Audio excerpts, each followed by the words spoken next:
Headlines आपने जानी, यहाँ आपको बताएंगे जहानिया में इस्तेहकाम पाकिस्तान पार्टी का सियासी पावर शो है। स्पोर्ट्स ग्राउंड में पंडाल सज गया। 100 फीट लंबा 40 फीट ऊंचा स्टेज तैयार कर लिया गया। जलसा गाह में पार्टी परचमों की बहार है। इसी बारे में मजीद जानते हैं अपने नुमाइंदे एम अजीम सरवर से। जी अजीम, आगाह कीजिएगा, क्या सूरत हाल देख रहे हैं?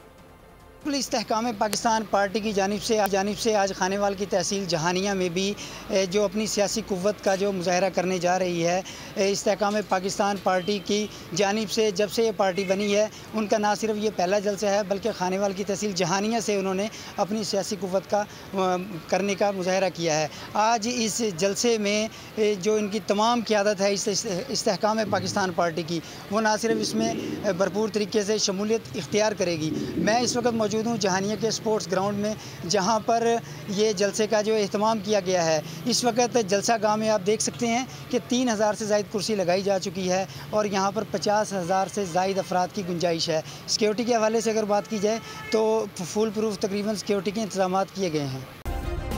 सब्सक्राइब करें और बेल दबाएं ताकि कोई खबर रह न जाए।